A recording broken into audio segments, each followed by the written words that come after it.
Hello students, we are studying the fifth chapter of the science inside the atom. In this chapter, in previous video, we have studied information about the atoms, structure of the atoms. Different scientists had put forth the different theories. Dalton's atomic theory, then Thomson's plum pudding atomic theory, then Rutherford's nuclear atomic theory, and Bohr's stable atomic theory. After that, we have studied the atomic structure, that is the proton, neutrons, electrons, and then how the electrons are revolved around the nucleus in different shells, different orbits, K shell, L shell, M shell, N shell. The ordinal number is the 1, 2, 3, 4. And last we have studied the capacity, maximum capacity of the shell. न्यूक्लियसच्या भोवताल म्हणजे एक जर हा आपण item मानला तर या ॲटमच्या अगदी मध्यभागी प्रोटॉन आणि न्यूट्रॉन्स असतात. प्रोटॉन्स जे पॉझिटिव्ह चार्ज असतात आणि न्यूट्रॉन्स जे न्यूट्रल असतात. ह्या प्रोटॉन आणि न्यूट्रॉन पासून न्यूक्लियस बनतो आणि या न्यूक्लियसच्या भोवताल वेगवेगळे ऑर्बिट रिव्हॉल्व होतात. जो सर्वात जवळचा ऑर्बिट आहे त्याला आपण के शेल म्हणतो, नंतर एल शेल, नंतर एम शेल आणि जो शेवटचा आहे त्याला आपण एन शेल म्हणतो. यांचा ऑर्डिनल नंबर हा कसा आहे 1, 2, 3, 4. आणि यांच्यामध्ये मॅक्झिमम कॅपॅसिटी किती आहे? के शेल मध्ये जास्तीत जास्त किती इलेक्ट्रॉन सामावू शकतात? तर ते आपण ज्या फॉर्म्युलाने काढलं होतं तो फॉर्म्युला होता 2n². ऑर्डिनल नंबर याचा 1, 2, 3, 4.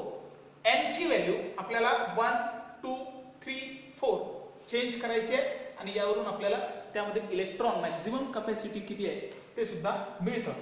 त्यानुसार के शेलची कॅपॅसिटी आपल्याला 2 मिळते या फॉर्म्युल्यानुसार. एल शेलची कॅपॅसिटी 8 इलेक्ट्रॉन्सची मिळते. एन मध्ये 18 आणि एम मध्ये 18 आणि एन मध्ये 32 electrons. This is the capacity of the maximum capacity of the electrons in the shells. हे आपण पाहिलेलं होतं. आताचा जो भाग आपण पाहू तो आहे इलेक्ट्रॉनिक कॉन्फिगरेशन अँड व्हॅलन्सी. तुम्हाला हा टेबल जरी समजला तरी इलेक्ट्रॉनिक कॉन्फिगरेशन सहज लक्षात येतं. कुठल्याही एलिमेंट मध्ये जो ॲटम असतो त्या ॲटम मध्ये इलेक्ट्रॉनची संख्या ही ठरलेली असते. त्याला आपण ॲटॉमिक नंबर म्हणत असतो. म्हणजे एखाद्या ॲटम मध्ये जेवढे प्रोटॉन तेवढेच इलेक्ट्रॉन असतात आणि त्यालाच आपण ॲटॉमिक नंबर म्हणत असतो. तर आपण काही एलिमेंट घेऊ. जर हायड्रोजन म्हटलं तर हायड्रोजनचा ॲटॉमिक नंबर आहे 1. म्हणजे हायड्रोजनच्या एका ॲटम मध्ये एकच इलेक्ट्रॉन असतो. Helium atomic number 2, lithium 3, beryllium 4, boron 5. कार्बनचा ॲटॉमिक नंबर आहे 6. म्हणजे कार्बनच्या एका ॲटम मध्ये 6 प्रोटॉन आणि 6 इलेक्ट्रॉन्स असतात. Nitrogen 7, oxygen 8, fluorine 9, neon 10, sodium 11, magnesium 12, aluminium 13, silicon 14, phosphorus 15, sulphur 16, chlorine 17, argon 18, potassium 19, calcium 20. हे आपल्याला ॲटॉमिक नंबर मिळालेले आहेत. आणि ब्रोमीन हा 35 आहे. मग तुम्ही म्हणाल की सर 20 नंतर डायरेक्ट 35 कसं काय? तर कॅल्शियम नंतर सुद्धा वेगवेगळे स्कॅन्डियम वगैरे असे एलिमेंट्स आहेत. मात्र ते आपण आता घेतले नाही. आपण अगदी 35 इलेक्ट्रॉन्स असणारा ब्रोमीन हा एलिमेंट घेतलेला आहे. आता जेवढा ॲटॉमिक नंबर तेवढेच इलेक्ट्रॉन्स त्या ॲटम मध्ये असतात. आणि हे इलेक्ट्रॉन समजा हे ऍटमचं स्ट्रक्चर मानलं तर ते इलेक्ट्रॉन कसे फिलअप करायचे, कसे फिलअप झालेले असतात, आपल्याला करायची गरज नाही, ते ऑलरेडी असतात. तर जो लोअर मोस्ट शेल आहे हा आहे के शेल. के शेल मध्ये जास्तीत जास्त किती इलेक्ट्रॉन सामावू शकतात? 2. त्यानंतर एल शेल मध्ये इलेक्ट्रॉन जातात, त्यानंतर एम शेल मध्ये आणि नंतर एन शेल मध्ये. सर्वात कमी एनर्जी के शेलची आहे, त्यानंतर एनर्जी एल शेलची आहे, त्यानंतर एम शेल आणि नंतर एन शेल. एनर्जी वाढत जाते आणि इलेक्ट्रॉनची कॅपॅसिटी सुद्धा वाढत जाते. मग हायड्रोजन ऍटम मध्ये एक इलेक्ट्रॉन आहे तर त्याचं इलेक्ट्रॉनिक कॉन्फिगरेशन कसं येईल? 1. म्हणजे के शेल मध्ये तो इलेक्ट्रॉन जाईल. तुम्हाला सुरुवातीला लक्षात येणार नाही, मग हळूहळू समोर लक्षात येईल. हेलियम मध्ये इलेक्ट्रॉन किती? 2. के शेलची कॅपॅसिटी किती? 2. म्हणून ते दोनही इलेक्ट्रॉन कशामध्ये जाईल? के शेल मध्ये. ठीक आहे. आणि 2च असल्यामुळे ते तिथेच संपले. के शेल मध्ये 2 इलेक्ट्रॉन, एल एम एन मध्ये एकही इलेक्ट्रॉन असणारच नाही, कारण हेलियम जवळ इलेक्ट्रॉनच फक्त 2 आहेत. मग ते पहिले 2 इलेक्ट्रॉन के शेल मध्ये जाईल. हायड्रोजन जवळ इलेक्ट्रॉन किती? तर 1. तो कशामध्ये जाईल? तर पहिल्या के शेल मध्ये जाईल. हेलियम जवळ 2 इलेक्ट्रॉन आहेत तर ते दोनही इलेक्ट्रॉन के शेल मध्येच जाईल. त्यानंतर लिथियम, लिथियम जवळ इलेक्ट्रॉन आहेत 3. मग के शेल मध्ये किती इलेक्ट्रॉन जाईल? कॅपॅसिटी किती आहे? Maximum capacity 2. 2 इलेक्ट्रॉन के शेल मध्ये जाईल आणि उरलेला 1 इलेक्ट्रॉन एल शेल मध्ये जाईल. म्हणून त्याचं इलेक्ट्रॉनिक कॉन्फिगरेशन काय होईल? 2-1. बेरिलियम इलेक्ट्रॉन्स किती आहेत? 4. त्यामध्ये के शेल मध्ये 2 इलेक्ट्रॉन जाईल आणि उरलेले 2 इलेक्ट्रॉन हे एल शेल मध्ये जाईल. बोरॉन मध्ये मग याच पद्धतीने कसं होईल? 2 के शेल मध्ये, 3 एल शेल मध्ये. कार्बन के शेल मध्ये 2, एल शेल मध्ये 4, एल शेल मध्ये 4. कारण हे इलेक्ट्रॉन का वाढून राहिले? कारण एल ची कॅपॅसिटी किती आहे? 8. बरोबर आहे. म्हणून 8 पर्यंतचे इलेक्ट्रॉन्स हे त्यामध्ये जाईल. त्यानंतर नायट्रोजन 2-5, ऑक्सिजन 2-8, 2-6, ॲटॉमिक नंबर 8 आहे. फ्लोरीन 9 आहे त्यामुळे 2-7, निऑन 2-8. आता एल शेलची कॅपॅसिटी सुद्धा संपली.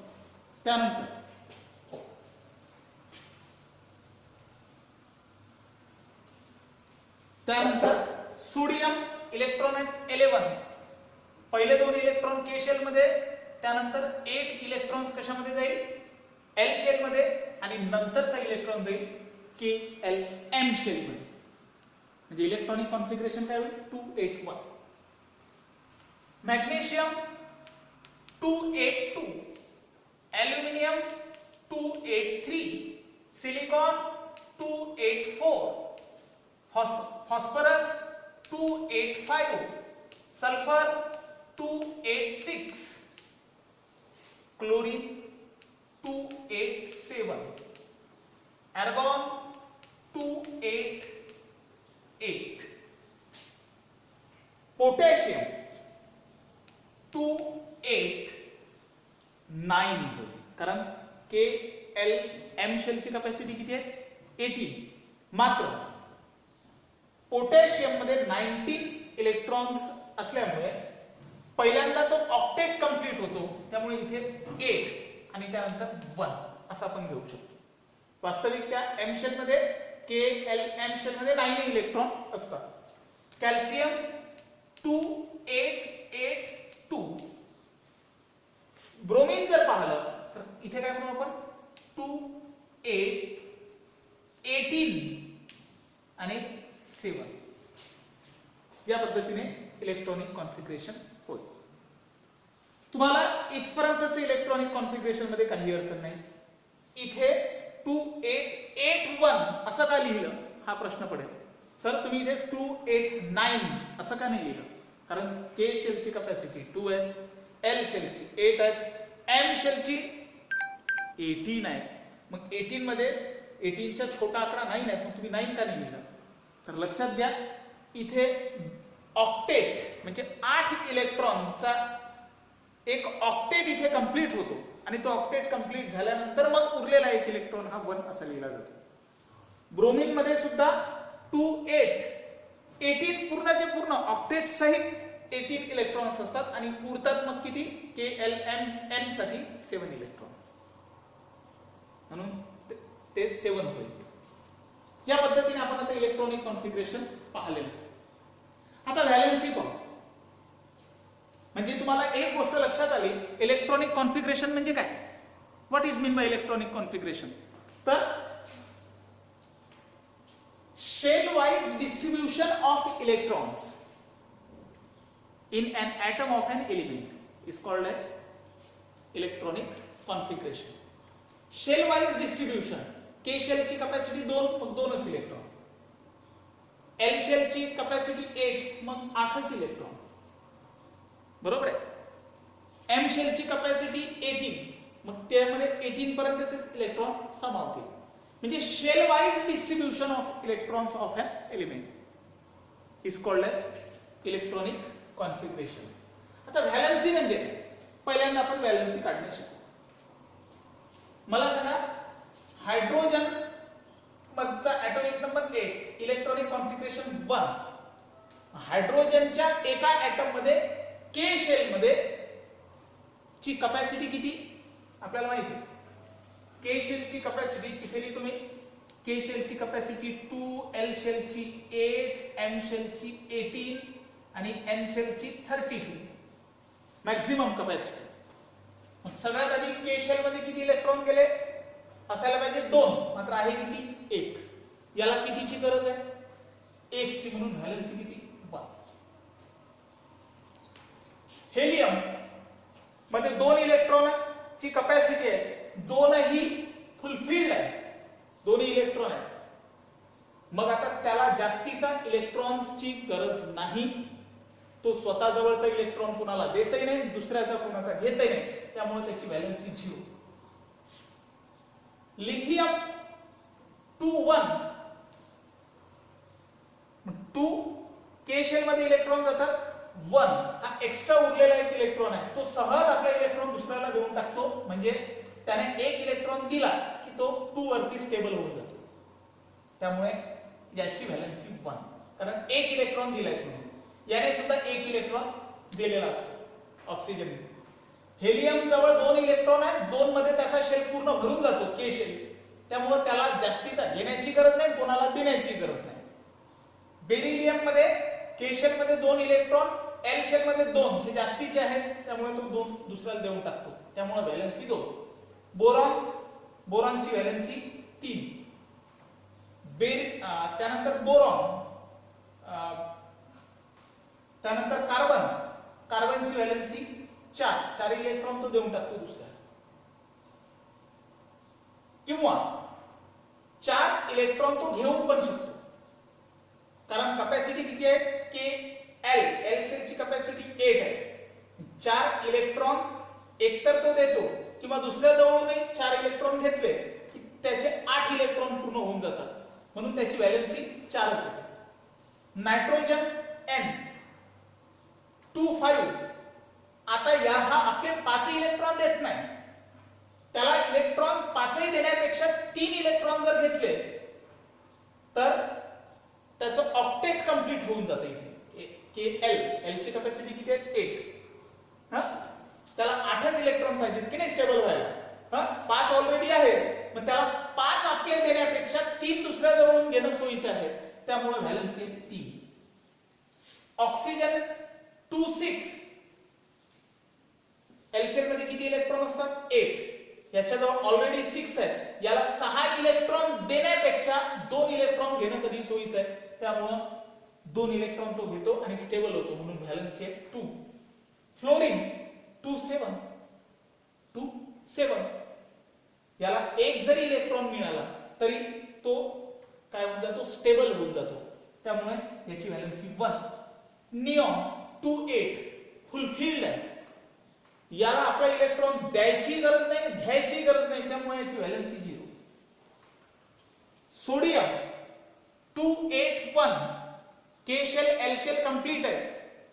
एम शेल मध्ये एक इलेक्ट्रॉन जास्ती जातो, सहज देऊन टाकतो, त्यामुळं व्हॅलेन्सी 1. व्हॅलेन्सी 2 मॅग्नेशियम, ॲल्युमिनियमची व्हॅलेन्सी 3, कारण 3 देऊन टाकतो.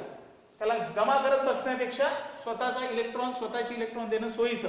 3 त्याने देऊन टाकले की तो स्टेबल होऊन जातो, कारण मग 2-8च त्याच्या जवळ राहतो. सिलिकॉन 4 देऊन टाकतो किंवा 4 घेतो. आले की नाही लक्षात? कारण याला सुद्धा आपलं ऑक्टेट कंप्लीट करता येतं. हा, त्यामुळं 4 दिल्याने ऑक्टेट कंप्लीट होतं 2-8, किंवा 4 जर घेतले तर इथे 4 अधिक वाढेल, म्हणजे काय होईल 2-8-8. हा सगळा खेळ जो चालतो हा फक्त आउटर मोस्ट जो शेल आहे त्यामध्ये चालतो. लक्षात घ्या, ऑक्सिजनचा आउटर मोस्ट शेल हा के आहे, निऑनचा हा कंप्लीटच आहे, लिथियमचा आउटर मोस्ट शेल सर्वात बाहेरचा शेल, के शेल तर कंप्लीट आहे, एल शेल हा बाहेरचा आहे, म्हणजे आउटर मोस्ट शेल आहे. Beryllium, boron, carbon, nitrogen, oxygen हे सर्वांचे आउटर मोस्ट शेल तेच आहे, एल. सोडियम KLM, सोडियमचा आउटर मोस्ट शेल हा एम आहे, म्हणून के शेल एल शेल त्यांचा कंप्लीट आहे, तिथे काहीच बदल होणार नाही. एल शेल मध्ये इलेक्ट्रॉन्स हे आपल्याला बदलताना दिसतात, त्यामुळे याचा outer most shell sodium, magnesium, ॲल्युमिनियमचा आउटर मोस्ट शेल हा कोणता आहे? आउटर मोस्ट शेल हा एम हा शेल आहे. जो आउटर मोस्ट शेल आहे त्यालाच व्हॅलन्स शेल सुद्धा म्हटलं जातं. आणि व्हॅलन्स शेल मध्ये जेवढे इलेक्ट्रॉन्स आहेत, हा आपला व्हॅलन्स शेल मध्ये जेवढे इलेक्ट्रॉन आहेत त्या इलेक्ट्रॉनला व्हॅलन्स इलेक्ट्रॉन्स असं सुद्धा म्हटलं जातं. व्हॅलन्स इलेक्ट्रॉन्स शब्द पहा कोणता आहे? व्हॅलन्स. त्या शेलला म्हटलं जातं valence shell, KLM. M shell हा व्हॅलन्स शेल आहे, आणि त्या व्हॅलन्स शेल मध्ये जे इलेक्ट्रॉन्स आहेत त्यांना म्हटलं जातं valence electrons. Phosphorus valence electrons 5 आहे, याला 5 इलेक्ट्रॉन्स देण्यापेक्षा 3 इलेक्ट्रॉन घेतल्याने त्याचा ऑक्टेट कंप्लीट होऊन जातो, त्यामुळे तो देत नाही तर घेतो 3 इलेक्ट्रॉन, त्यामुळे व्हॅलन्सी 3. सल्फर व्हॅलन्सी 2, कारण 2 इलेक्ट्रॉन घेतल्याबरोबर ऑक्टेट कंप्लीट होतं. क्लोरीन एकच इलेक्ट्रॉन घ्यावं लागतं, त्यामुळे त्याचं ऑक्टेट कंप्लीट होऊन जातं. आर्गॉन याला देण्याची ना घेण्याची गरज नाही, त्यामुळे याच्या व्हॅलन्सी 0. पोटॅशियम एक इलेक्ट्रॉन आउटर मोस्ट शेल मध्ये आहे, तो देऊन टाकतो, त्यामुळे valency 1. Calcium valency 2. Bromine outer most shell मध्ये 7 इलेक्ट्रॉन्स आहेत, यालाही याचं ऑक्टेट कंप्लीट करण्यासाठी एकाचीच गरज आहे, पहिल्यांदा ऑक्टेट कंप्लीट करण्यासाठी, त्यामुळे तो एक इलेक्ट्रॉन सहज घेऊन घेतो आणि आपलं ऑक्टेट कंप्लीट करून टाकतो. 2 8 18 8 असं ऑक्टेट आपलं कंप्लीट करतो, त्यामुळं हे झाली व्हॅलन्सी. व्हॅलन्सी तुम्हाला लक्षात आलेली असेल. व्हॅलन्सी कशाला म्हटलं जातं? की एखादा ऍटम आपल्या जवळचा इलेक्ट्रॉन एकतर देऊन टाकतो, दिल्याबरोबर तो स्टेबल होऊन जातो, किंवा एखाद्या जवळून इलेक्ट्रॉन घेतल्यानं स्टेबल होतो. तर तो जो नंबर आहे त्या नंबरला आपण काय म्हणू? व्हॅलन्सी म्हणू. माझ्या मते इलेक्ट्रॉनिक कॉन्फिगरेशन आणि व्हॅलन्सी हा कन्सेप्ट तुम्हाला समजलेला असेल. टेबल हा जो टेबल आहे हा टेबल व्यवस्थित तुमच्या नोटबुक मध्ये तुम्ही लिहून घ्या. ठीक.